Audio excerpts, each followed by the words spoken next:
Hi Bhargavi. Hi Dave. I'm really happy that you're here. I'm literally happy. It's just that I'm an introvert, so you can't see it on my face. But inside, I'm really happy. You have given me lots of memories. Your songs, Pappu Can't Dance Saala, and trust me on this. Me and my friends, when we used to have these excursions, we used to go in the buses, Yeah. and this song is a must, right? Yeah. And all the pappus that we all used to dance on this Make song. sure that all the Yeah, pappus are yes, dancing. yes. So it was just wonderful, to think about all those songs now. And now that you're here sitting in front of me, I'm just elated, joyful. I just want all the adjectives to be filled in here. But then, having said that, I want to understand how does someone who has sung almost on 600 plus songs, typical day looks like. So what do you do? How does your day look like? See, it depends. Each day is different because for singers, we're not busy every day. We don't have recordings every day. We don't have shows every day. But I can tell you, like, okay, supposedly if I have a show day, so then my day starts like basically from afternoon, like the juggle starts. Like I have to go to the venue, do the sound check, finish the show, come back home, and it's like always late in the night. And by the time I'm, back home, I'm dead tired. I just want to get off with my makeup, wear my PJs, and just be on the bed, with my daughter, snuggle up with my, dog, and chat with my husband, tell him about how the show went, and Right. So that's how a show day looks. And if I have a recording, so recording again, it depends on. Sometimes we are called in the mornings, afternoons, or evenings.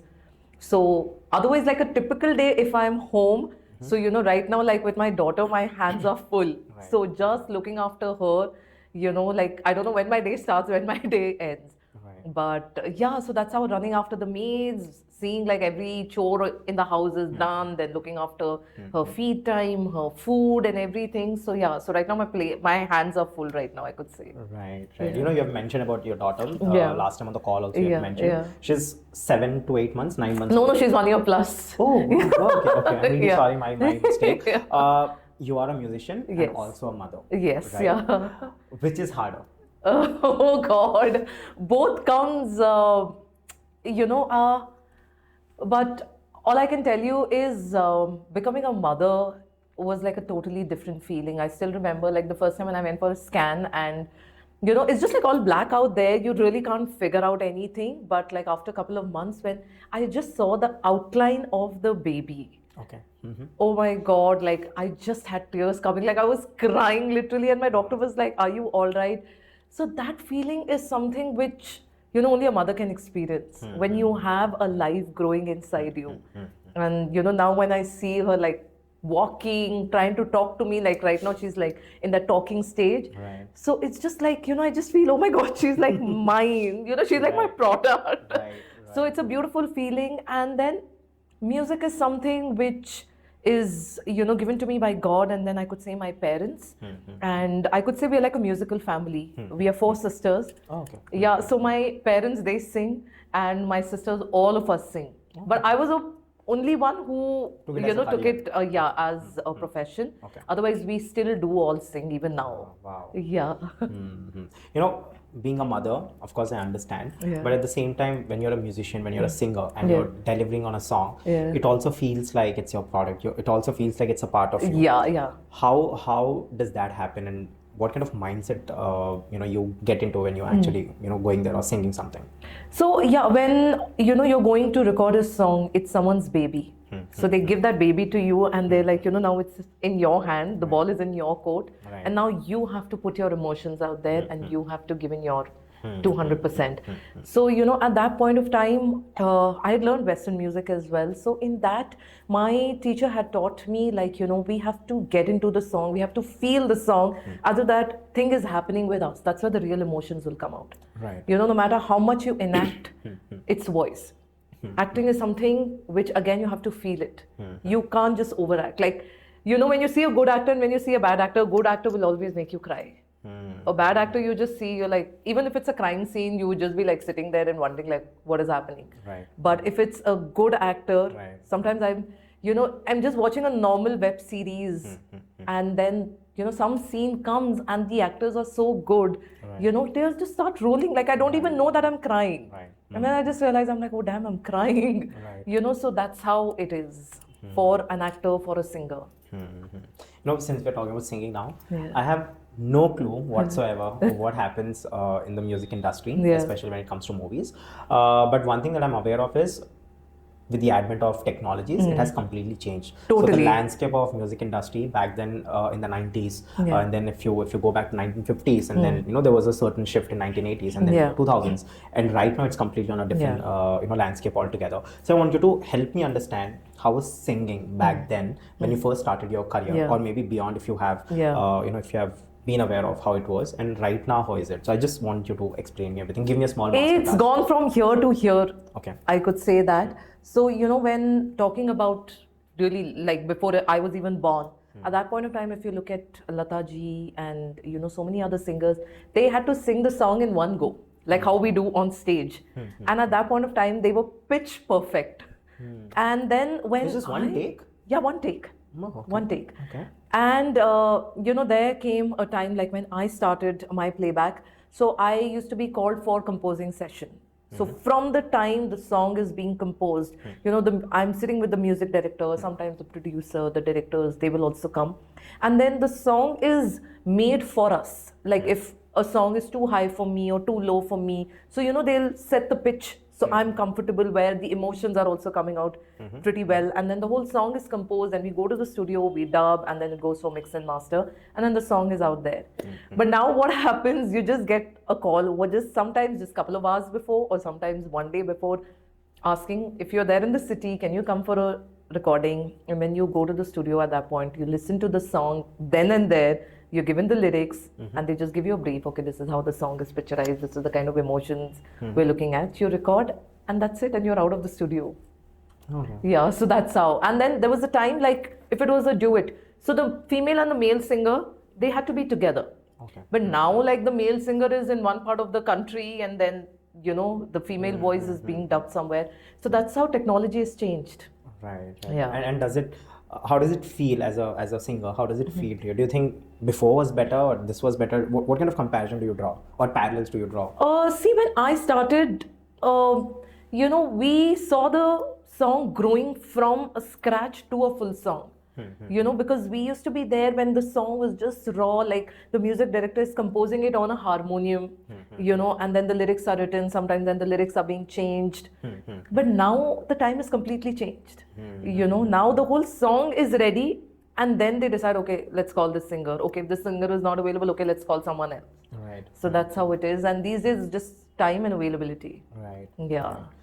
I want to understand the advent of AI into the music industry. Yeah. But before going there, I want you to please help me understand. So basically, a song that we listen, the final song that we listen to On the YouTube, screen, on like the you screen, see. Yeah, right? yeah. But before that, there are lots of steps. Right? Someone has to write the song, and then the composition happens, and the music happens. So I just want composing to happens. understand everything. Yeah. So like from the the start. director will give the brief to a music director. Okay, like this is the situation. So this is the kind of song I am looking at.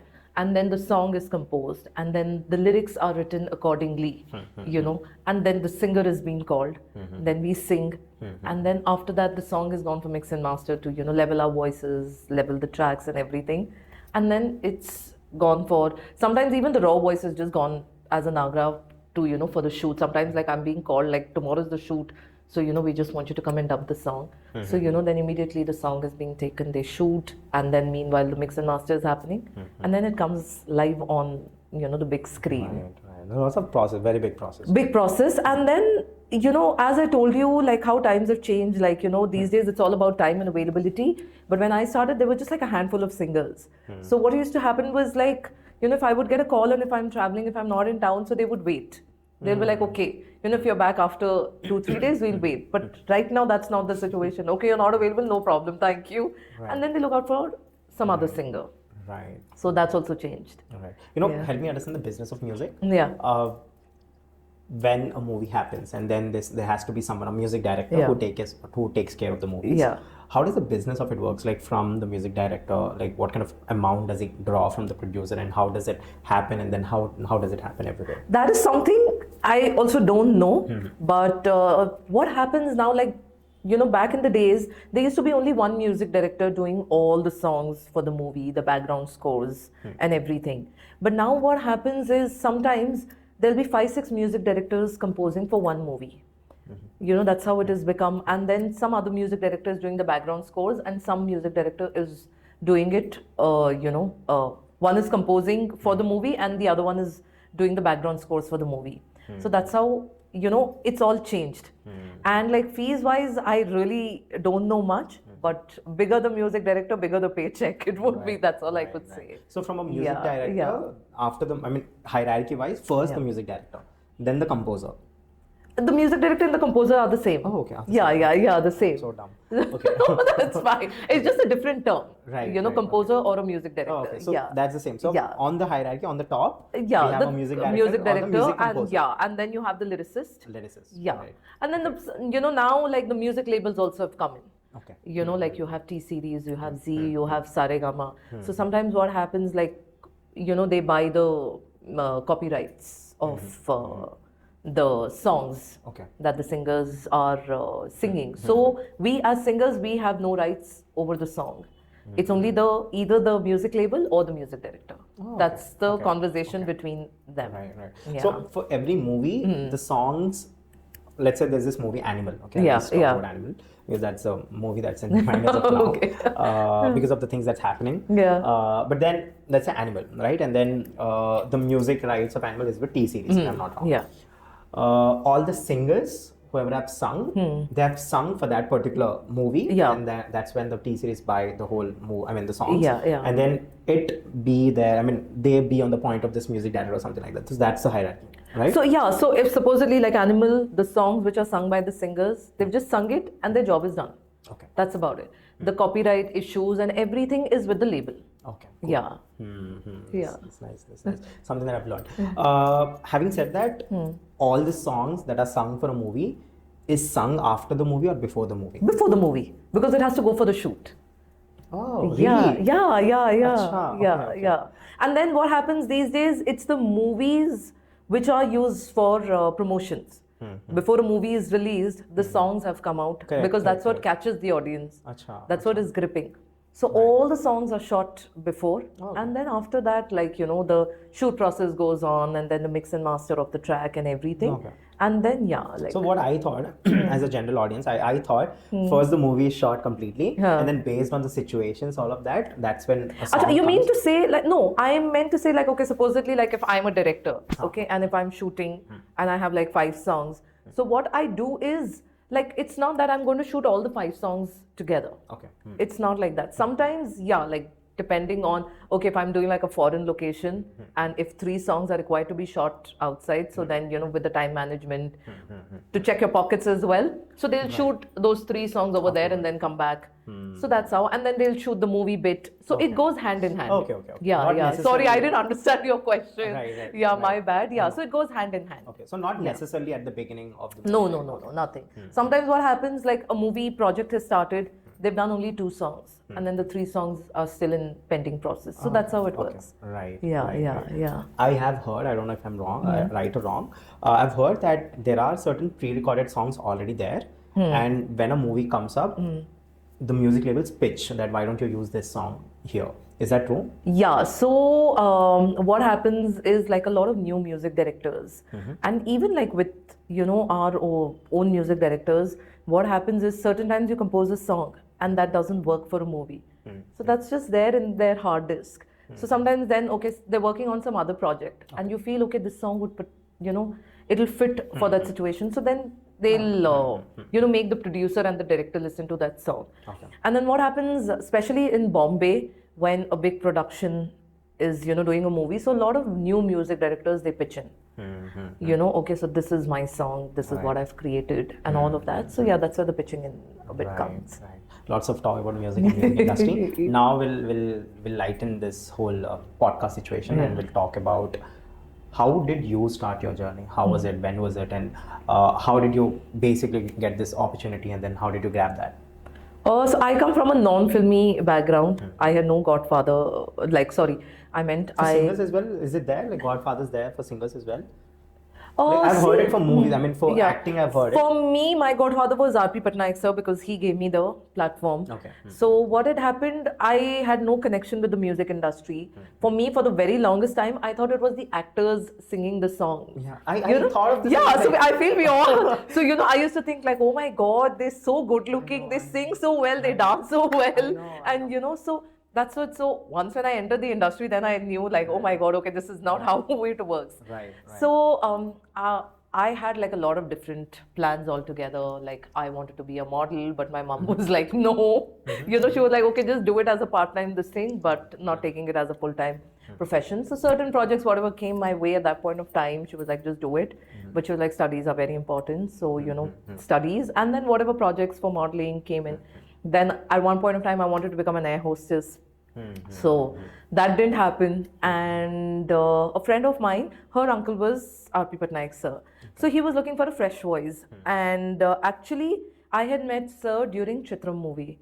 And at that point of time, he wanted to give me a movie. But the thing was, I was in my 7th grade and my voice was still not matured enough to be used on an actress. It was still sounding a little kiddish. So I ended up singing the group song, Kukka Kavala. And then he said, I will definitely give you a break. And after that, like, I totally forgot about it, like, studies, school and everything. And this was after a couple of years, I got a call from sir and he was like, are you in Hyderabad? Can you come to the studio the next day? So I said, definitely, sir. And I end up going to the studio. I open the studio door and I see Prabhudeva sir sitting there. And it's my first time, seeing him. And I was like, oh my God, what is this happening? And I sang the song and I came out of the studio. Which song was it? So it was Mehbooba Mehbooba for Santosha movie. Okay. So I finished recording. I totally forgot about that song, went back, continued with my studies. And then once when the movie released, like we were going for the music release function, and which was happening at Vijayawada, I still remember. And the entire film crew was traveling by train at that point of time. And till that point of time, it didn't still strike me like, okay, what is happening? But I was seeing Shreya, I was seeing Nagarjun sir and all the people who are there in the movie. I was like, okay. And then I go on stage, and when I'm performing, I see the crowd. And then once when the movie was out, it was a big hit. It was a musical blockbuster. And after that, it hit me. I was like, okay, this is what I've got into. And that's where I decided this is what I'm going to do for the rest of my life. So it took me some time because, it's like a process. And at that point of time, like there was no social media, nothing. You couldn't put your picture, like we didn't even have smartphones. So you couldn't even talk about it. You couldn't even put anything. So yeah, it took me some time to, just inhale everything. And yeah, but it was beautiful. Right. So as a human being, right, as a girl that too from India, South, how was your mindset back then? So when you thought, when you finally knew that yes, this is a blockbuster and I'm getting recognized, what was happening in your mind inside? Because I'll be very honest, I'm assuming you would have been a middle class family back then. So I'm assuming that you are not obviously, a middle class family, they're not used to this kind of fame, this kind of recognition. And then suddenly when you are recognized for your work, for your talents. And when it comes to artists, artists do not have a particular time to struggle. It's not like a corporate job wherein you have to struggle for these many years to go there. Artists, they just struggle and but our struggles are different. But they don't know at what time what will happen. The first song can be a blockbuster, or might be that 20th song might be a blockbuster, right? So they're different career heights for everyone. But when it comes to you, your first song itself, your first movie that you did, you worked on, it just became a blockbuster. How was it? How did you work on it? And what was happening in your mind? What were you talking about? That's where after that the real hard work starts. Because what happens once when your first song becomes a hit, then the expectations from people is high up there. When they call you for a second song, they're like, okay, EMI, e-song padindi. So, then I have to live up to their expectation and deliver what they're asking for. If I do a bad job, then I won't be called the next time. So when I enter a studio and even when I'm on stage, that time period when I'm there, we just have to switch off and switch on and, put our thoughts in that one direction, what we are there for, and that's what I believe, honesty with your work. That somewhere in today's generation, I feel it is lacking, So it took me some time because I have a lot of my other friends also. I've seen their choreographed, their first song would be a hit, and after that they've just suddenly disappeared.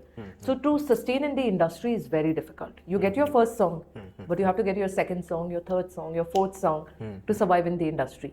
And then once when you have a decent amount of songs in your kitty, then you can do stage shows. You know, okay, I have these hit songs, so people want to see me perform live. So that's why they will call you to see you on the live stage. Right. So for me, I always, give recordings are more important, because if we have songs, then only we can do live shows. Because if you do like 10 recordings right now, not sure that all the 10 songs will be hits.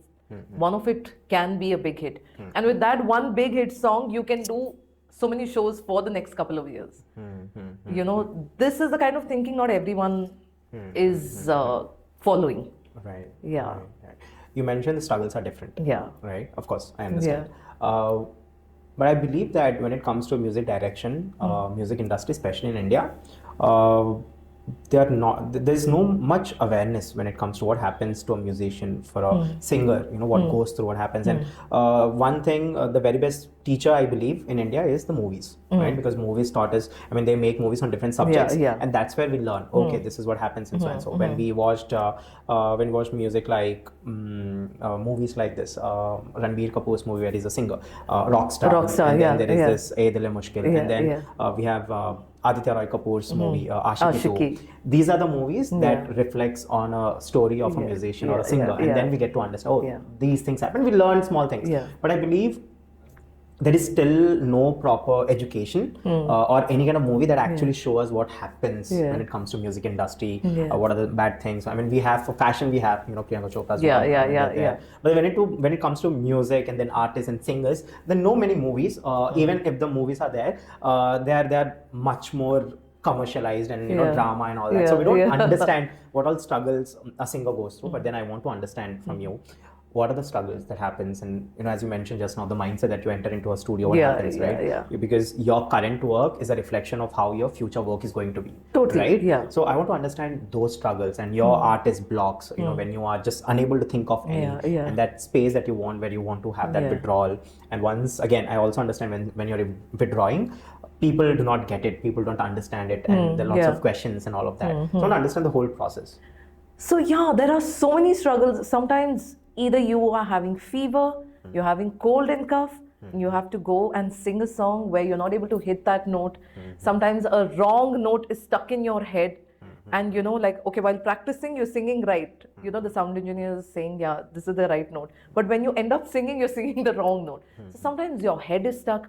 Sometimes the emotions are not right. You know, you've had a bad day, but you have to go do a fun song. Right. And you know, sometimes, like, especially on live stage, like sometimes, you know, like I've had like a really bad day, like I just want to like pull my hair, I want to cry out, but then my name is being announced on the stage and I have to go out there, put like my biggest smile and sing and dance and make sure that people are having a good time. So, you know, these are the kind of struggles we all go through. Like, I am singing like this peppy song, but inside me, I just want to cry. I know. You know, so that's how our struggles are. We have to put up this face, you know, so no one knows like what's happening behind. You know, I asked you this question because since I run a podcast, we are growing very new. I have the privilege of not shooting for today, for tomorrow, for day after. I can tell that you know, we might be doing it next week, and I have the privilege to say no, right? And I just sleep off. Let's say I have a bad breakup, or my heart is broken for some reason, my family is not doing great, and then there's something that happened. And I have the privilege to actually say no, like, no, I'm not feeling well today, maybe we'll do it tomorrow, or day after, something like that. But when it comes to singing, when it comes to acting, you know, even actresses, I'm not just talking about just singing, but the entire cast of a movie, including the musicians, the technicians, they all go through bad days as well, right? But then when the scheduling is done, right, this is the day that you have to come and shoot, and this is the day that you have to come and sing, you don't have the privilege of saying no, right? Sometimes. So see, I have worked on a couple of music videos and a couple of movies as well. So, you know, even that is like a physical stress more than emotional as well, because for us as singers, it's much more comfortable. You just go to the studio, you're there for a couple of hours and you come back. And then for stage shows also, you know, it's like for a couple of hours and then you're back home. But then as an actor also it gets really difficult, and I've gone through it, and then at one point of time I just decided, okay, this is not my cup of tea. Because first of all, you're sleep deprived, no sleep at all. There are no fixed time schedule, when you're shooting. Sometimes it can just go late night and then early morning you have a call sheet again. And then, with those swollen eyes, red eyes, you have to face the camera, and then promoting the movies, interviews, photo shoots and all that. It is like, my respect to all the actors also. So I've been there, I've done it also, and then I realized, okay, it's not my cup of tea, let me just stick to my singing only. So I feel every field, the struggle keeps getting real, and everyone goes through a different struggle. Sometimes you've had like a really bad day, sometimes you've lost your loved ones, but you still have to go and work. So during that time, it's very difficult. But I always believe that you just have to put the strong shield in front of you, let the world not see what's happening, inside of you. You should just go do your job and come back home. Yeah. As a singer, as a musician, when you're low, when you're feeling low, when you have that block, to create new music or not being able to sing something new, what do you do to make sure that you're coming up there again? So sometimes what I do is I ask the music director, like, can I come tomorrow? Because what happens certain times, like, I'm not able to hit that note, or I feel I'm not able to really give my 200% to a song because of the day I had, my mindset and everything. So sometimes they're very easy. They're like, okay. But sometimes they say, no, like, we don't have time. You can't come tomorrow. You have to record the song. So then, you just have to switch off. Otherwise, I listen to some music. I listen to those kind of songs. Like, sometimes you just need that half an hour of switch off and switch on to get in and out of that space. But still, somewhere at the back of the mind, even like once when you're switched off and switch on, it's, still here. It's very difficult to, it's easier said than done. Like, it's going to be easy, but it's still there. So it gets difficult. But it's a process. It's a struggle. Yeah. Who's your go-to person? Oh, my sisters, I could say. Yeah. I'll just do one thing. I'll just have a group discussion one day. Please call all of your sisters. I'll talk to all of you. But having said that, when you are in this profession, the most important thing, apart from your talent, is your family support. Yeah. Right? Your support system. Yeah. Because I believe that everyone can thrive only when they have a very strong support system. You can fight the world if you have a good backbone. Right. So how's your support system? Who are your support system? Touchwood, it's great. It started with my family first, because they were the ones who got me into the industry. And now it's my husband. Otherwise, like, I wouldn't have continued in the industry. I have seen so many people, like, sometimes, either the wife or the husband, they're not really comfortable because they don't know how the industry works. For them, what they see from outside is a very different world. But when they see it from inside, it's difficult and different as well. So, even for my husband, like, I took him for a couple of recordings at the beginning for him to understand and realize what happens. Why does it take so long? Why can't I pick up the phone call while I'm in a dub? And then even live shows, nothing. Very smart. Yeah, because, see, it's easier that I can say, okay, this was not working, that was not happening, this happened, that happened. But when he's there physically, when he sees all the chaos which happens backstage, when it's a live show, and then when he sees what's happening at the studio, then he realizes. So now when I'm out on a, for a recording, or when I'm at a live show, he doesn't call. He doesn't disturb, because he knows, okay, if it's anything urgent. And it's the same vice versa with me when it comes to his work. Only if it's urgent, like, I'll just do like frantic calling, like, please pick up the phone, like it's an emergency. Otherwise, like, just leave a message. So we have to respect each other's profession, each other's boundary. You solved 50% of relationship issues. Totally. You really solved Totally. Because I took him, like, whenever he was free, I said, just come along, see my show. I said, record some videos for me, be my photographer. So he understood. Nothing starts on time. They'll say, okay, 7:30, the show will start. It doesn't start 7:30. It'll sometimes start at 9. So now he knows it when I say, so otherwise, if I would have never taken him for a show, he would never know like what's happening. I got my first thumbnail, my first template. But this is really nice. And how did you thought about it? You just wantedly thought about it, and let me do one thing, let me have him experience what I'm doing. Yeah, I was always very clear, because he was from a non-filmy background. Yeah. So for me, if I'll tell him, they won't understand. So if they see it in reality, that's where they will understand. So I took him for my recordings, I took him for my stage shows, and then at one point of time he was like, oh my god, I'm going to get bored, I'm not coming. So so that's how it's worked now. That's really amazing. But having said that, for your husband to come to your to your song recordings or your movie dubbings, Yeah. it's easier. But have you ever gone to his court hearings? Because Not he's a lawyer. really. I always tell him like I want to go see like these hardcore criminals. I want to Right, go to the jail, but he's like, no ways. He's like, that's not a place I want to take you to. Right. Yeah, but I understand like, because when you're in a court, I don't expect him to pick up my call every time I call him. Like he's sitting with clients or he must be busy somewhere, and it's just not one court he goes to. He goes to so many places. He's got his meetings. So I don't disturb him, when he's at work. I call him only if it's needed. Otherwise, I don't call him. It's vice versa. Right. Yeah. Now I'll get my second thumbnail. Okay. This is very interesting. Yeah. How did a 600 plus singer who has sung all these songs fall and get married to a lawyer or an advocate? Yeah. Right? How did that happen?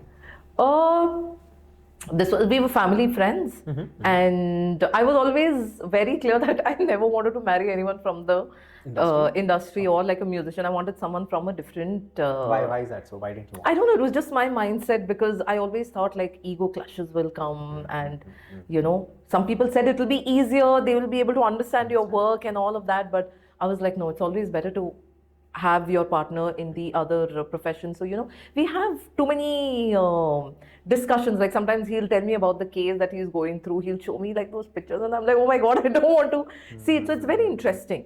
His profession is also very interesting, and plus mine is totally the opposite. Mine is like full glam. And his is totally different. He's like a very shy person. He hates to pose for cameras, and I'm just the other way around. So as they say, North Pole and South Pole, like opposites attract. So that's how it was with us. And so it's been going great, I could say. Right. So you met at a family function and... So he had just come home to speak to my parents about something. And what had happened at that point of time, I was going to Australia. So I had to apply for my visa. And he helped me in that process and everything. And that's where love happened. Oh, nice. Yeah. I'll just check now whoever in my friend list are going to US or Australia. I'll just help them out. Right. Great. How's marriage? Great, I could say. Yeah. What are the best tips that you can give to have a healthy marriage? Understanding, respect. As I told you, like, first thing is you need to respect each other. You need to have that boundary and then understand each other's work. Because now, since we have a daughter, so, like before it could be like he could take off on his work and I could take, on mine, and then whatever time we could come back. But now, like when we have a daughter, so, time management, like what time are you coming, then I have to go and all of that. So supporting each other in our professions. So that's how it all goes hand in hand. Yeah. Great. What did you name your daughter? Dviti. The reason? Dviti. It was, again, we just decided this one day before her naming ceremony. I thought it was just very catchy and very like because I didn't want to have like an old school name where she'll grow up and she'll be like, Mommy, what have you named me? Right. So I thought it was short, sweet, simple to pronounce. A prosperous girl. Oh, wow. Yeah. All the best. I'm sure she'll be very prosperous. But having said that, now we'll get into your personality, right? Yeah. This would be a little deeper. Yeah. As we grow, we understand what are the positives of our lives and what are the negatives of ourselves, right? We have different personalities and we understand what kind of personality we have, right? So if you can define yourself in 3 words, how would you define yourself? Your personality, your characteristics, your traits, how would you define it? Oh my God, it's very difficult in just 3 words. But I always listen to my heart. Like I'm the kind of person, I'll go ask 10 people, okay, should I do this, should I do that? But then at the end, like what my heart says, I listen to that and I do that. And then I'm a dreamer. Like I can, like as they say, daydreamer, like constantly, like while I'm talking to you, there are 10 things running in my head. Okay, I have to do this, I have to do that. Like I like to do like that 5-year planning. But sometimes I implement it, sometimes I can't, So that's how I am. And I'm very honest, very dedicated when it comes to my work. That's something like I've always spoken about. I've always given advices to my, friends. Always be honest towards your work. Even if you're, even with my friends who are in the IT industry, I'm like, if you're doing anything, just put in your 200%, be there for that time. And that's about it.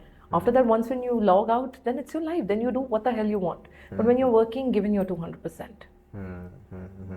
What are your negative traits? What do you think are your negative traits? Sometimes I do get very lazy. Then what else? Oh my God, I have to think. Sometimes, yeah, like, when I start talking, I don't realize what I'm saying. And sometimes it can just come across in a wrong way, but I don't mean it like that. Okay. And then, as they say, no, when you say something, you can't take your words back. So that is something like I'm really working upon myself. Like, sometimes in excitement, I'll just say something and I'm like, oh shit, why did I say that? I don't want to say it. And yeah, so that's something like, is like a very bad this thing about me. And what You don't else? have to say 3. It's just normal. Okay. You're like thinking everything, like what all you have. No, I'm telling you, I'm still not perfect. At the end of the day, I'm a human being. I'll also have my, probably, yeah, you should ask my husband. This is the next time. He'll have like one long list. Right. Yeah, but What's the most thing he complains about? that's why he says I get lazy. Yeah. So touch wood, that ways he's very particular, like with, being with him, I've learned a lot of things. Like he's like a big time cleanliness freak. Like if I've picked up something from here, I'll just keep it here. He's like, why is it here? It is supposed to be here. So, so things like that. So now, like if I take something, I keep it back at the right place. Because now with my child also, like if I leave it somewhere and then half of my time I'm just looking for it. Correct. So he says, if you've left it there, so tomorrow when you go, it'll be there only. So, keeping the house clean, keeping the kitchen clean and all of that, certain things I've learned from him. Right. Yeah. Right. Yeah. Now we'll talk about social media. Okay. Back then, you mentioned back then when it was for first song and everything was really great. You did not have to, you couldn't put the pictures. Yeah, There was yeah. nothing like that. Social media not very much fancy. Yeah. But right now we are living in social media. I'd say. Yeah, totally. Right? I mean, you're waking up with it. You're sleeping with it. All It's the a bad updates. addiction, I could say. I know. How's the whole social media game has been to you, and how's things going on? What are your views on the current social media that's happening and the kind of content that's there out? See, it's good and it's bad also, I could say. Good in a way that, especially for us as singers, we can put in our work out there. Like even when YouTube started, I still remember you couldn't upload a video from the phone. You had to upload it from a desktop. But now, like you shoot it from the phone, you edit on your phone, you upload it from the phone. And, if I'm sitting here recording a song, somewhere in some corner of the world, people can still listen to me. So that's how technology has changed. You can reach the world. But if technology goes in wrong hands also, that's the thing. Like there's just too much out there. You want to know anything, you just type it and it's out there. And too much knowledge. Sometimes like you don't even have to go to a doctor. You just do a Google, okay, I'm having fever, what medicine to take. Right. So, it's that bad. Right. So, yeah, otherwise at one point of time, if we had to do a project work, we had to go to an internet cafe, sit there, take out all the data, take out the printouts and everything. But right now, like, it's just at your fingertip. Right. Yeah, and kids these days, my God, like they know everything. They know, okay, if you keep swiping up, reels will keep going and coming. Yeah, so it's crazy. What's your average screen time? Now it's kind of reduced, to be honest. So it's like, again, my husband complains because once when my daughter slept, so in the night, like before I sleep, that is like my me time, so I could surf through and edit if I have to, whatever. So, but he's like, you're straining your eyes and all that. And whatever little games, 1 or 2 games what I have on my phone. And I'm like, this is my time. Because otherwise, sometimes morning, I don't even have time to check my phone. It's that crazy with the mails coming in, with me being with my daughter. So right now, like my screen time is really reduced. Right. Even like watching a web series. Before I could like do binge watch, but now like one episode which is for 25 minutes, probably it'll go for like 5 days. Right. Every 5 minutes something will happen, I have to pause. So that's how it is. Great. What was the last web series you watched? Now Or movie, anything? So I love watching horror movies. Oh, yeah. okay. So right now, and I can't stick to one. Like I want to watch multiple. Always at the same time? Yeah. Yeah. People find it very weird. Tip number 1 to be a singer. People find it very weird. Yeah. But I just finished watching The Exorcist, which is on Netflix. and I've started watching the Mismatched series, and I'm watching Game Changer, which just recently came, and I finished watching Patal Lok just last night. Okay. How was Patal Lok? I really liked it. Yeah, I really liked it. Yeah. Great, great. So having said that, now I have this very interesting question. You have worked with the woods of Indian cinema, right? The Bollywood, the Tollywood, the Collywood, and what all other industries that you have worked with. I want to understand your experience working in different industries and how has that been in different industries, right? So with Bollywood, how has that been with Tollywood? And I wanted to ask you to choose the best out of it because I'm sure that every industry, industry has works their in own a different standards, way. right? Yeah. So I just want to understand how was your experience working in different industries? It's really nice, but like especially in the south, like what I have observed, like living in Chennai and only like with Rahman sir, at his studio the late night recordings would happen. Otherwise, like overall, we won't have late night recordings with the other music directors. But like I still remember Bombay. The first time I got a call was at 10:30 in the night, and they said, "Can you come to the studio?" So I immediately called a friend of mine and I said, this music director is calling me. He's like, "Yeah, go." So I said, "But it's 10:30. He's like, "Industry works in the night at Bombay." And from there on, sometimes like the whole night I've stayed, in the studio. That doesn't happen mostly in the south, apart from Rahman sir's late night recording sessions, what I've been to. Otherwise, all the other music directors, they work like till a specific time and that's about it. Otherwise, work style, everything is almost the same. It's just the culture.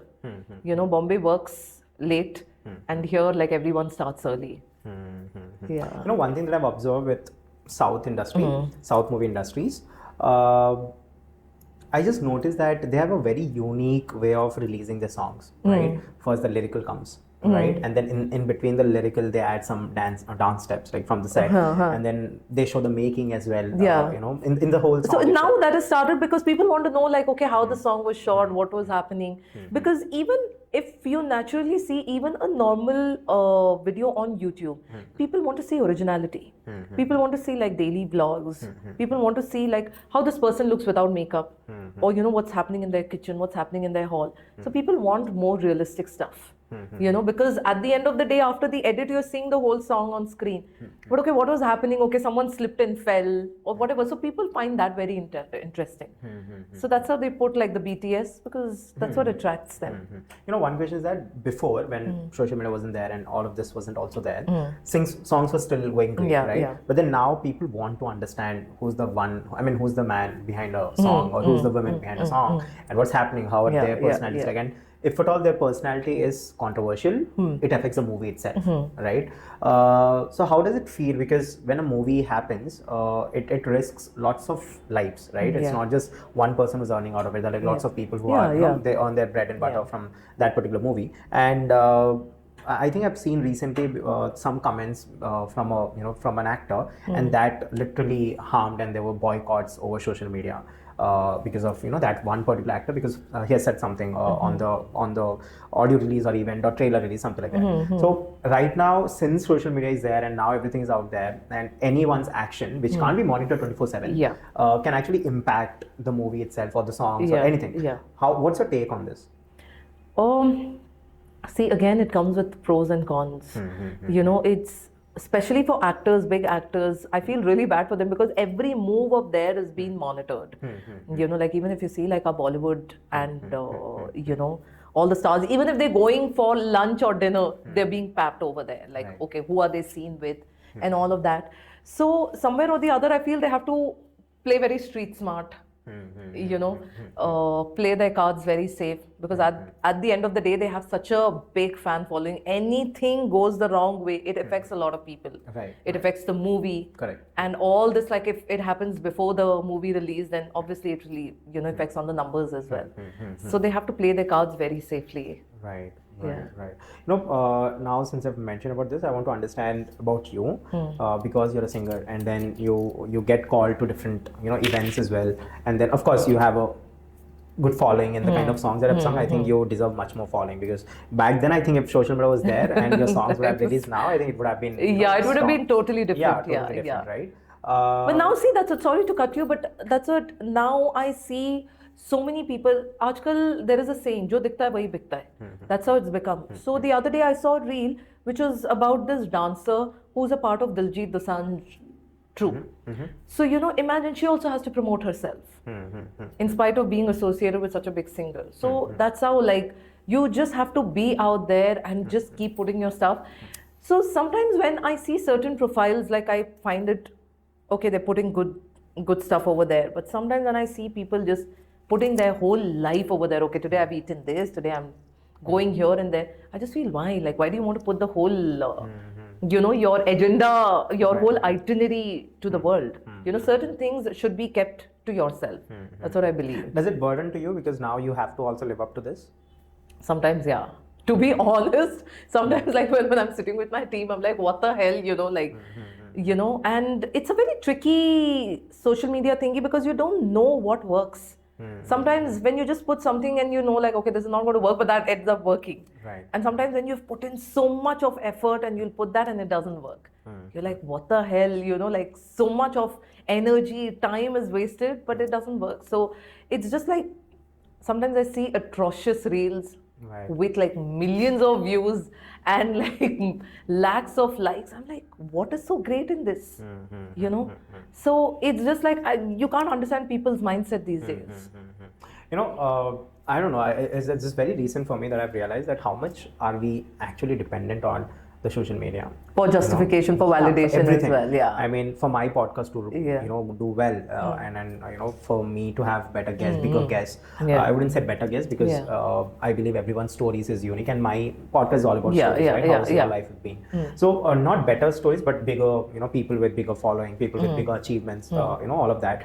I have to make sure that the social media game is on, and then it has to go out there. But then coming to you, you're an artist, right? And I believe an artist cannot be confined to rules. Right, they're meant to break the rules. They're meant to have their own space. They're meant to have that clear space. The mind should be clear. Lots of things that goes into so that an artist can deliver their best. Right? But now you have all these confined spaces. You have to look in a certain way. You have to talk in a certain way. You have to dress in a certain way.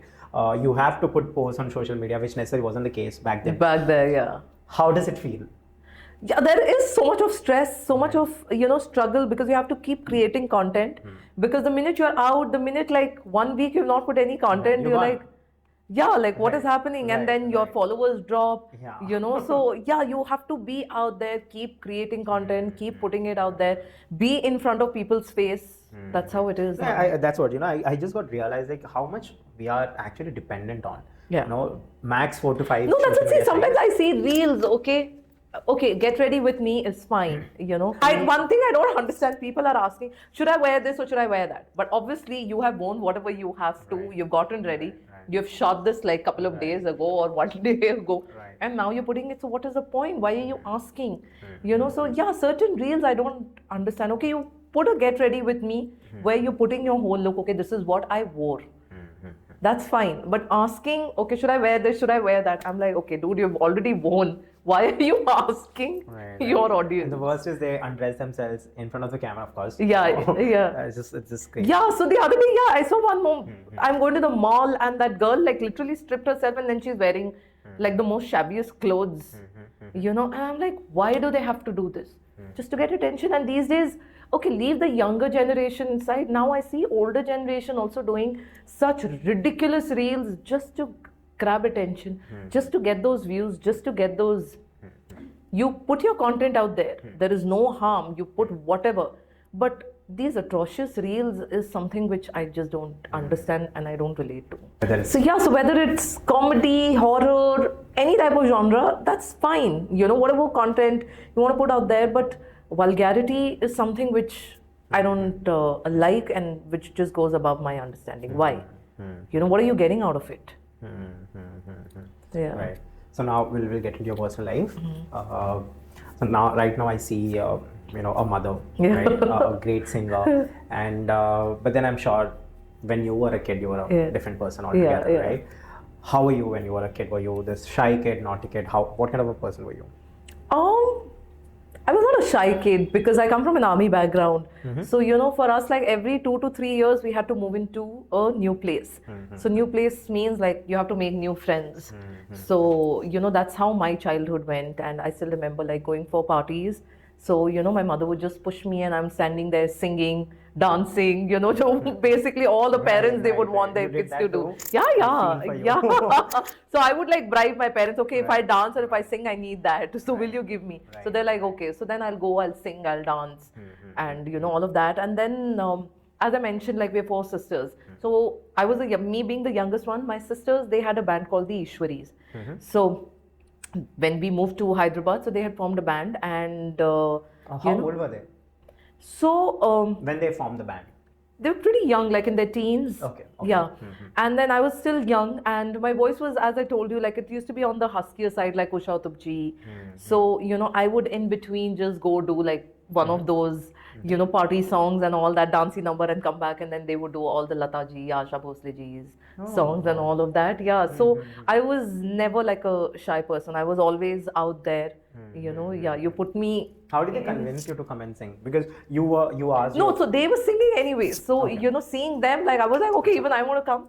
But like, how I see myself on stage right now and, how I was, there is like such a big difference because I started playing, you used to get these karaoke tracks. I have performed from the cassettes to the CDs to now how it is, So cassettes, imagine like if you skip one bit, you have to rewind everything and then go back. So that's how I have performed. And then when I started performing, I would just hold the mic still, like, I won't even like look at the audience. Like I would just be like, okay, let the song finish and let me just go. But now it's like a totally different scene. When I'm out there on stage, like I don't want to come back. You're a different person altogether. Yeah, and I don't want to come back. Sometimes like the client is like, okay, her time is done. Can you tell her to wrap up the show? So that's how it is. Yeah. So I love being on stage, interacting with the audience, making them sing and yeah. So you had a very happy childhood. Yeah.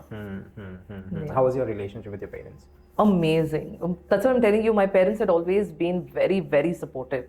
Very supportive. My mom was the one who pushed me into learning classical music, as my sisters, they couldn't learn. So she was like, at least one of my daughter has to learn. So she pushed me into it. And then a couple of times she also used to come for my recordings and shows. But then she was also like, oh my God, I get so bored. She's like, I don't want to come, So yeah, so they'd always been very, very supportive. Yeah, even with my other sisters. Where are they now? They're all settled in different parts of the world. Oh, okay. Great. How's the relationship that you share with Amazing. That's why I told you, like my sisters, like any problem, any secret that I want to share, because I know, it's not going to go beyond that wall. So I call them and I'm like giving them all the gossip. Or even if I've had a bad day, if I just want to vent out, I call them, I tell them this is what. Sometimes I just cry. They're like, okay, cry first. You'll feel a lot better. So yeah, so. Now, since we've discussed about your childhood, how were you in your school and college? Again, very active. I always used to be like, I was not like those bright students. I was good in my studies, I could say. But yeah, always very active in like participating in like, if there is any singing shows, any dance, any debates or anything. So yeah, that was the first person who recognized that you can be a good singer.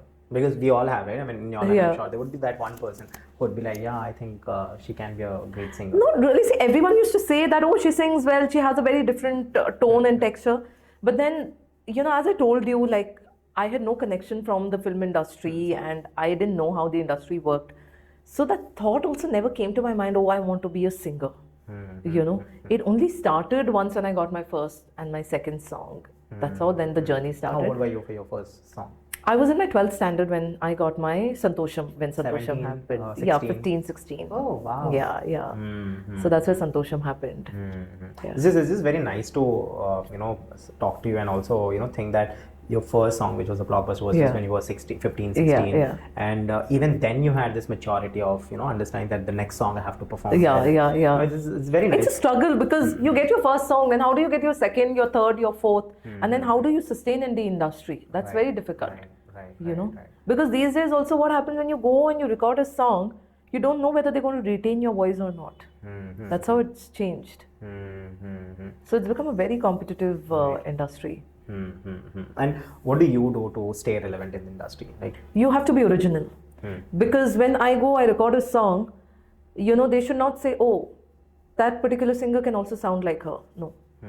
Like, we have only one Lataji, we have only one Usha Uthup. No one can replace their voices. So that's how you have to be. wow. Yeah. That's how the originality will come. Right. Because if you're copying, like if I love Sunidhi Chauhan, but if I try to sing like her, what is the point? Where is my originality? As a singer, who's your inspiration? Because I'm sure there are lots of Lots. amazing. Yeah, But then, yeah. if you can pick three who you really look up to, who would be that three singers? See, the lots, like, especially when it comes to, recording, I listen to a lot of Lataji's song because of her barikiyan, the way she sings, that little harkat, what she does, no? That's what is very much needed while you're doing a dubbing, when you're doing a playback song. And Shreya, for sure, like, for her versatility. And even Sunidhi Chauhan. And I follow a lot of international artists when it comes to live performance. Like, I see their live performances and I'm like, okay, I can do this, for my next live gig. So, there are a lot of artists that I look up to and learn. One thing that I want to understand is when we look at the Korean music right K-pop, now, yeah. K-pop is like amazing. It's big. Right. Yeah. So what are your thoughts? It's amazing, like the kind of music production, the kind of videos they put out there. Oh my God, it's next level. Like, thanks to my nieces, they told me to listen to K-pop, and once when I started listening, oh my God, it's amazing. Yeah, like I feel they're 10 years ahead of us. They've literally shook the entire world. The kind Yeah, of and music. everything, like from even minor details to, even their fashion, their skincare industry, they're number one right now. Yeah, now everything is like Korean skin, K-pop, Right. they're trending everywhere right now. Right. Yeah. So one of my friends have introduced me to K-pop. I'm not a Okay. big fan of K-pop, but I Okay. did listen to the songs, which are like great again. So one thing that I've noticed is, I don't know if you have known this or not, they sing and perform at the same time. Yeah, I was seeing, I didn't know for the longest time. I feel this was, I'm not getting the band name. So they were BTS doing is like, there, not Blackpink. BTS, yeah, but they were doing like a live interview. So after the interview was done, again, 4 girls or 5 girls, and then they did It like a should be live. Blackpink. Not Blackpink. There was some other band. And after that, they did like a live performance, and I was like, my God, they were looking beautiful. They danced so well. They sang so well. I was like, my God, it's insane. Right. Yeah. Right. When do you think can we do something like that? We still can do if we put in our hard work. I feel nothing is impossible in today's time. Right. I mean, we do have singers, who sing, and they have their own It's events just the practice going on. and everything. Yeah, the effort. That's all. Right. So now we'll get into your personal life again, where I want to understand. I'm sure you have sing 600 plus songs, right? And I want you to be genuinely very honest. Okay. What was your best experience working with a certain director or working on a certain movie or a certain project? What has been your best? Pick one. And then what has It is very difficult. See, as I told you. I think it's easier because you I told didn't me you won't ask me. Sorry. But then, okay, fine. Just As I told you, see, every music director has a different style of working.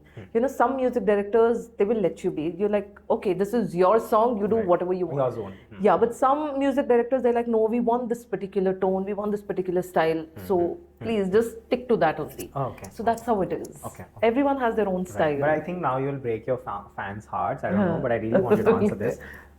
If you could pick your top 3 songs. No, I cannot. It is so difficult.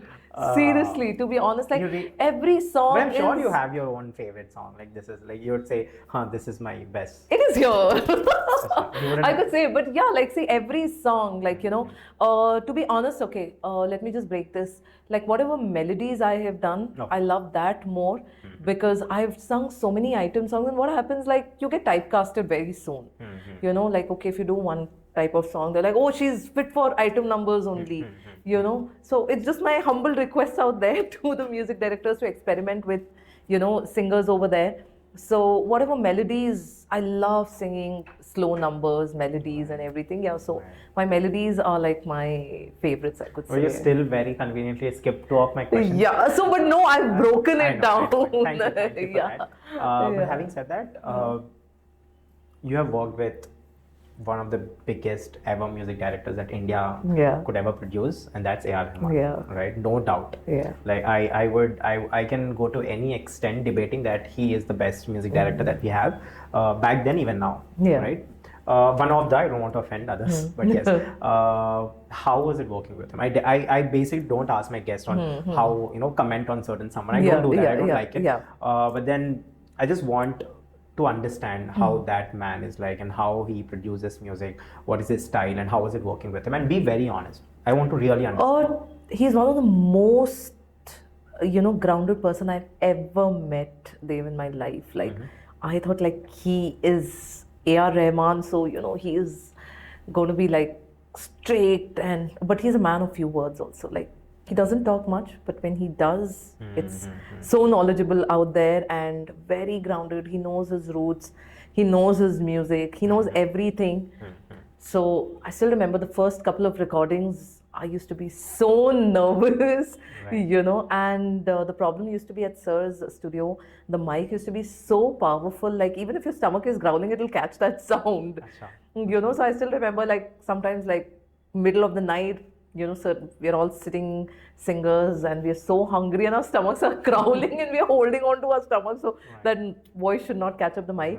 But he would always make us feel so like relaxed, he's like, okay, if you girls want to take a coffee break, go take a break and come back. And even like my first song, I never thought like he's going to be there, because what happens sometimes, big music directors, they come like only towards the end to just listen to the song. It's more or less, the lyricist, the music director, the sound engineer. But he walked in, he dictated me the lyrics. He made me feel so comfortable, because I was still not able to believe that, okay, I'm singing for him, he's sitting, he's taking my voice. So he made me feel so comfortable. Yeah, so even recently, I was invited for his daughter's reception. So I met him there as well. He was just like in his own world, like just going here and there, doing his own things. He's a very simple person, very, very. And talking about simple, the next person that comes to my mind is Surya. Okay, yeah. How was it? He is also so nice to work with. I still remember New York Nagaram when that movie happened. So I met him at the premiere show. Again, like he's a charmer, very good looking guy. And yeah, like a charmer. And it was my, I could say my honor, like two of my biggest hits. One was New York Nagaram and then Yedane Koyake. Both are picturized on him. Yeah. Right. I love Yedane. It's like that was again like a big musical hit. Right. I think even now in bands, like, what all regional bands we have, they still play Yedane Koyake, and everyone has their own version. They have their own quirks and they do it differently, but it is there. And whenever this song comes, no one sits. They all, they just beautifully composed song. It's really amazing. So since you have been doing all these things, and of course there have been 600 plus songs, I want to understand how is it now for you. It's been like the career graph amazing, the songs are amazing, but right now how is it for you? What kind of space are you in currently? I still, every time I'm entering a studio, I'm still tensed. Okay. Yeah, and even with my live shows, like when my name is being announced or when my show reel is being played, I have like knots in my stomach. I always, take it as my first recording or take it as my first show. Never be overconfident, because you can just lose it like this within no time. So, as I told you, hard work, honesty, dedication is is going to take you a long way. So even till now, when I'm walking into a studio, I'm like, oh my God, I hope like, the song goes well. And then even it's the same with the live show, like, oh my God, I hope like, I do a good job. The audiences are happy. So that's how I take it up. I never feel like, oh my God, I've done so many shows, so this is just going to be like a cakewalk for me. No, because every audience is different. Sometimes you just have a seated audience.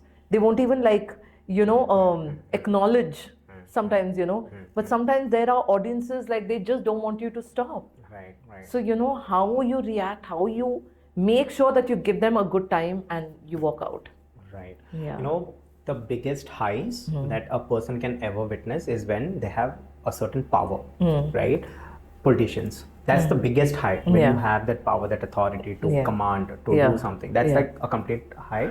The second high is with fame and recognition, right? It's just next level. I can't even express the right words because I haven't experienced yet, but I know for sure that these are the best highs. A person, I mean, alcohol, drugs, they're different altogether.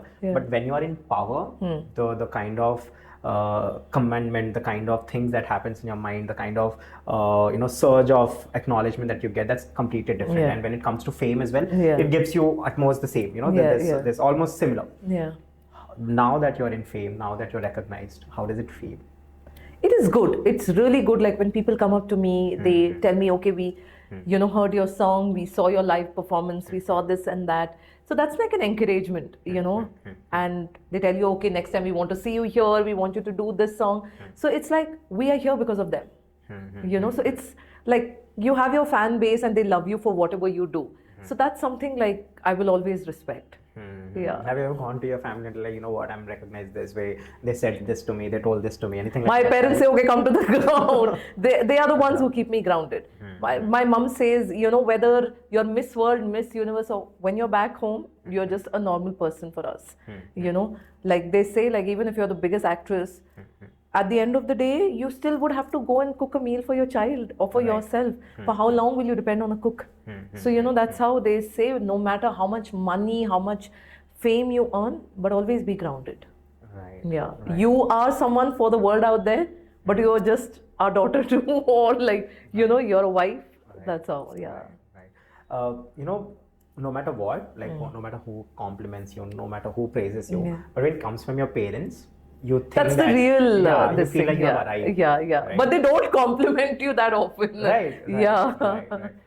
So I want to understand this aspect. We have spoken about the fame and recognition part, but human beings, men and women, they are touted, or they are they're infamous for certain. They're infamous for many reasons, but most of the reasons being that many can't handle success. Right, they get drunk over the success. Right, and I've seen many examples. Even I can recollect right when I speak that I also people, I've come across so many people like that. Right. They got drunk in the success, and I also we as general public who do not know about the industry, we say no, he's just head weighted now. He got his ego, or she got his attitude and all of that, and that's the reason why. And then we say certain people, they can't handle successes. But then you have always money and fame can't be handled by How do you handle it? That's what. So you need to have a good backbone system. Like if you're out there, they draw you back. They're like, come to the ground. This is what the reality is. This is from where you've come. And then even like with friends, I always believe people who've seen you grow, they will always be with you. Because once when you're at top, everyone would want to be with you. But these are the people who have seen you grow. These are the people who have been with you during your struggle time. These are the people who have seen you, been there with you through thick and thin. So they are the real people. One question that I ask to my guests who comes to our podcast, and very important, is that what is their perspective on life? You have lived your life gracefully for all these years. If you can answer me this, what do you think life is all about? My funda is very simple: live and let live. I believe in that. Like, jiyo aur jeene do. For me, like whatever you're doing in your life, it's your life. Don't interfere in mine. Don't come my way. Let me live my life. That's it. Peace and harmony. Right. Because I feel these days everyone has the right to live on their own terms and conditions. Who are we to go and tell someone, okay, you should do this, you should do that? No. We have spoken about many things. But having said that, you have mentioned, we were talking about how do you deal with your lows, and you have mentioned about it as well. But then one question lies, which is like very personal. Please answer me if you're comfortable. Do you have any regrets? No, not really. No. I feel I've lived my life to the fullest. And I always, this was a couple of years ago when I was going through my struggle. And then I told this to myself, and I came to an understanding like, what is meant to be, it will come to you no matter what. You can't snatch it from someone's hand. It'll either come to you straight, or it'll either come through a U-turn or a zigzag way. And that's about it. When it comes to you, give in your 100%, and that's about it. So what's gone is gone. They say you can't cry over spilled milk, so there is no point. So I've been there, I've done it, and now that's how you become much more matured after your experiences, and you have to come out of it and become more sensible and see how you can take it forward and not to repeat those mistakes in the future. Try to work on yourself. So yeah. What has been your biggest fall down, or your biggest any incident or situation that has actually hurt you? Because to come to this extent of understanding, you just mentioned about you can't do anything once the milk is spilled. Yeah. I surely understand that it comes down to a lot of understanding, a lot of struggle, a lot of pain. Yeah, so not a fall down, but I've in my singing experience, I've had a lot of ups and downs. Like I've sung for some really big Bollywood names, and I was so sure that my voice is going to be retained, but it was not. And then some songs, the day when I got a call, I had bad cold, fever, cough. So I was not able to deliver the song. So, they couldn't retain my voice. So obviously when the song comes out and you listen to it in a different voice and, you're like, why was I not given this song? But then as I said, I cried at that point of time, I was like, why me? God, why are you doing this to me? But I've realized after that, I've had some amazing songs. But I've realized what is written here, it'll come to you.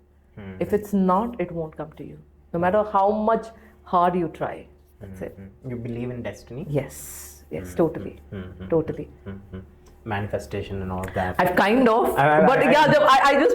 sometimes I just feel, if it's so easy, if I'm just manifesting and if everything falls on my lap, then why not? But you have to hit your hands and legs. You have to work hard because as I'm telling you, when I started, there were just a handful of singers. But right now, if I'm not available, there are 20 singers ahead of me, ready to sing. So how do I reach ahead of them? So I have to put in my hard work. So that's how it is. Right. If manifestation can get me to the top, then right. Yeah. Now, one question that I want, this is my personal question. I want to, because I have I've called you the studio. I have this small privilege to ask you. Did you ever meet Shah Rukh Khan? No, I haven't. No, okay. I haven't met Shah Rukh Khan. Please meet him soon and let me know. I hope so. Yeah, I'm a very big fan of Shah Rukh Khan. Yeah. And I've spoke to a few of my friends. I've told them that the day Shah Rukh Khan comes onto my studio and I record a podcast, and close the podcast. So that will be the finale. But one thing what I've heard about him is that, when he walks into a room, he would know every person's name and he would greet them with their names. That's what I've heard. Right. And which is a big thing because, for me, I'm very bad with names. And you meet so many people, in your life. So I remember faces, but I'm very bad with names. But he remembers people's names. That's a very good thing. Yeah. No, I really, I've told this on the day I get to have him on the podcast. You will. Yeah. Manifest it. Yeah. But having said that, what is in for you from here? What are your future, what are your personal and professional goals? So I am working with a lot of new music directors. So there's going to be a lot of fresh sounds which you're going to hear and a lot of new movies which are going to be coming up, and then I'm collaborating. I'm working on a couple of originals. So so it's going to be exciting. 25 and 26. Wow. Yeah. Wow. And personally, how do you see yourself as in the future? Oh, I want to be a great mother. I want to be an all-rounder. But sometimes, as they say, 24 hours is less for you. Especially for a mother. Yeah, that's what I'm telling you. When my day starts and it ends, sometimes you just feel okay, can I just have that 1 hour extra? So I want to be all-rounder, trying to balance everything out, but sometimes I'm able to, sometimes I'm not. At the end of the day, I'm a human being, Right. I also have to, I get lazy or I fall back on. Right. So, so I want to have, I want to do as many things as possible in that 24 hours, but hopefully sooner. Right. Yeah. Right. What's your biggest fear, Bhargavi? Losing loved ones, So that's my biggest fear. Have you lost someone? Touch wood, no. Okay. Not right now, yeah. I hope we would never, but then, that's the truth. I know, that life is, it has to stop at one point of time. That is not in our hands, but that's one of my biggest fears. Do you think about it often? Oh, yes. Really? Yeah. Oh, it's a bad thing, but you can't do anything about it. So till the time, like, even like, now I relate, like when I used to go out, like, for my late night shows or something. So my mom used to say, I used to tell her, just sleep, I'm coming, like I'm on my way. So she's like, no, till the time I don't see you, I can't sleep. So, now as I've become a mother now, so I have that fear, So now I understand, and huge respect to all the mothers out there. As they say, no, it takes a village to raise a child. It does, So yeah, it's not an easy job. Right. Yeah. There are many questions that I have to ask you, and I'm pretty sure there's a part 2 to our podcast. But we'll wrap it for today. And Sure. It was amazing talking to you. It was great talking to you. Thank you so much for having me over. Yeah, I mean, it's really amazing to be here in your presence as well. I'm a podcaster, and I do believe that sometimes I don't give my 100% in expressing the gratitude that I have for every guest that I call, and what it means to to me as well, to be sitting here and talking to them in their presence and understanding them. And I just believe that everyone is giving me opportunity to have a sneak peek into their life. And it's really amazing, and really thankful that you're here. And as I've said, there will be a part 2 for sure. I'm sure once I go home, I'd say, oh, ye question nahi pucha. That kind of feeling. I always get this. I didn't ask this question, should have asked, and all that. So right now, today, after I wrap this and I go back, and all the questions that comes to my mind, I'll write it down. We'll meet again very soon. Sure. And then I'll take all the updates. And of course, your new songs are coming in. I will be the biggest cheerleader that thank you so much. Life. And I'll be waiting for all those amazing songs. It was great having you. Thank you so much. Thank you. But before that, as I've mentioned, our podcast is different from other podcasts in a way that we make sure that since we are busy sometimes and we forget that we also have to give back to the society, especially when we have the power to. I have introduced something called as philanthropic dares in my podcast, and whatever the guests we have, whoever guests that gracefully comes to our show, we make sure that we perform a philanthropic dare with a message of giving back to the society. Right. So I have this placard. I have written 1 to 4 dares. You just have to pick one. A philanthropic dare is basically about helping a certain society or a certain section of people, maybe educative or giving certain resources. Anyway. So if you can pick 1 to 4, whichever is written, we'll have to do it together. Would that be fine with you? Yeah. Right? Sure. Yeah. Okay. You can pick from 1 to 4. Number 2. All right. It says feed stray dogs. Oh, so okay. I'm a big dog lover. Oh, great. Yeah. So the next time we meet, we will perform the dare. And since I'm meant to confirm whether you did or not, I would be coming with my team. And we'd be recording it. And I hope that once people see this, they not just appreciate our work, but also do their bit of service to the society as well. Correct. All right. So on that note, it was great having you again. Done. Thank you so much once again for having me over. Thank you.